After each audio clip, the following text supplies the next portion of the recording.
spesialnya Ramadan. Pada bulan ini terdapat amal-amal ibadah yang tiada pada bulan-bulan yang lain.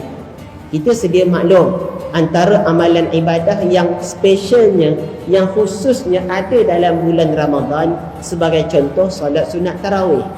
Solat sunat tarawih tuan-tuan, pada 30 malam dalam bulan Ramadan, kita azam, kita bersungguh-sungguh untuk tahun ini kita cuba nak melaksanakan yang terbaik. Kerana mungkin tuan-tuan, andai ini Ramadan terakhir kita, inilah hasil yang terbaik yang kita nak tunjuk, yang kita nak serahkan di hadapan Allah Subhanahu wa taala pada satu ketika nanti. Tuan-tuan hadirin sekalian, kenapa istimewanya solat tarawih? Sebab dalam bulan-bulan yang lain, kalau dikerjakan solat tarawih itu tidak sah. Sedia maklum, bulan Syawal, bulan Zulkaidah, bulan Zulhijjah, bulan apa sekalipun, kita buat solat tarawih tetapi tidak sah. Kenapa? Sebab solat tarawih adalah salah satu ibadah yang khusus hanya dalam bulan Ramadan. Begitu juga yang kedua, antara ibadah yang khusus dalam bulan Ramadan ialah apa yang disebut sebagai zakat fitrah. Apa dia zakat fitrah tuan-tuan yang dikasihi sekalian? Kita sedia maklum, dari segi bahasa, zakat bermaksud suci, zakat bermaksud subur, dan zakat bermaksud berkembang. Harta yang berkembang, harta yang subur, asasnya bermula daripada proses mengeluarkan zakat fitrah.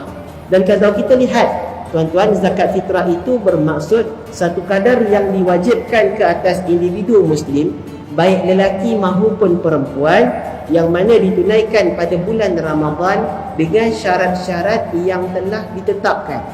Di mana kalau kita lihat kenapa zakat fitrah ini difardukan ke atas setiap Muslim, baik lelaki maupun perempuan, baik yang kecil seawal usia bayi yang baru lahir maupun insan yang telah berusia. Walaupun tuan-tuan seorang anak kecil, ibu bapanya wajib menunaikan zakat ke atas tanggungannya.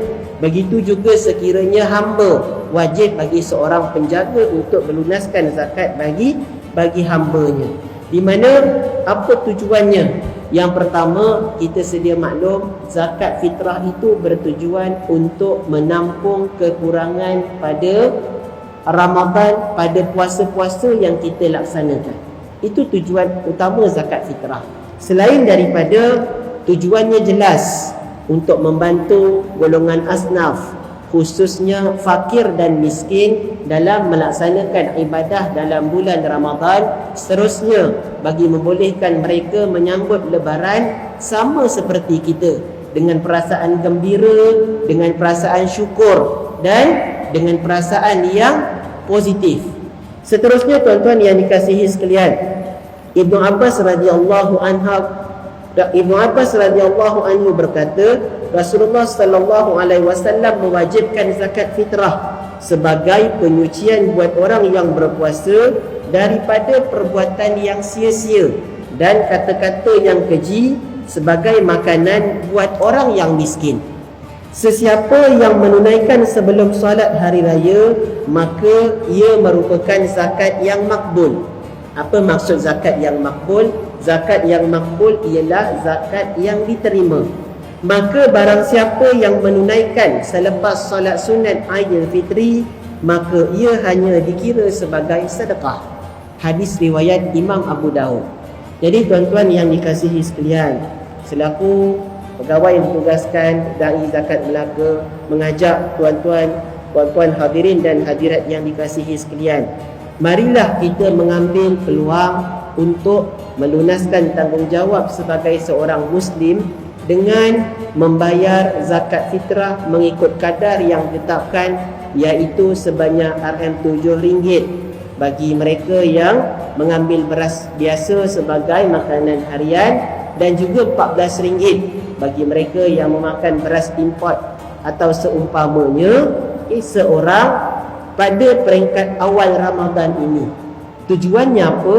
Tujuannya supaya membolehkan jumlah ataupun sumbangan zakat tersebut disalurkan kepada pihak-pihak yang memerlukan, khususnya antaranya adalah golongan asnaf, sama ada fakir, sama ada golongan miskin, sama ada golongan amil, ataupun golongan-golongan yang lain seperti mu'allaf dan juga orang-orang yang berhutang dan sebagainya lebih awal, supaya mereka juga dapat merasai nikmat berpuasa dan juga nikmat menyambut Aidil Fitri seperti mana insan-insan yang lain.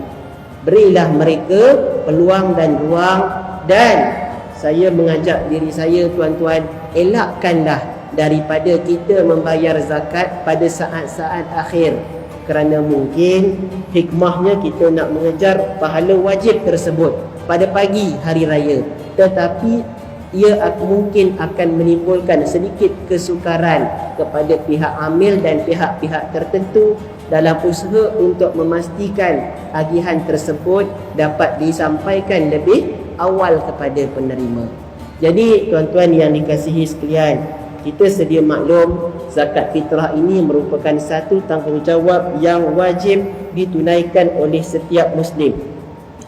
Apa lagi syarat-syarat yang mewajibkan zakat fitrah selain daripada kepada individu Muslim, tetapi juga kepada individu yang mempunyai harta yang lebih pada keperluan hariannya pada siang hari dalam bulan Ramadan dan pada pagi 1 Syawal. Seterusnya, tuan-tuan yang dikasihi sekalian, kita sedia maklum kadar zakat fitrah yang ditetapkan tadi telah dijelaskan. Tuan-tuan, tahun ini cukup jelas dan di negeri Melaka telah menetapkan kadar sebanyak RM7 bagi yang memakan beras biasa sebagai makanan harian, asasi harian, dan juga kadar sebanyak RM14 bagi mereka yang mengambil beras import ataupun beras special dan sebagainya. Boleh rujuk kepada amil-amil yang bertauliah. Pihak Zakat Melaka telah melantik ratusan amil daripada masjid-masjid qaryah seluruh negeri Melaka. Ada lebih 200 masjid qaryah, dan di institusi-institusi yang berdaftar termasuk tuan-tuan boleh melunaskan terus di Zakat Melaka, ataupun kaedah moden pada hari ini boleh melunaskan zakat secara dalam talian melalui aplikasi Laman Sesawang www.izakat.com.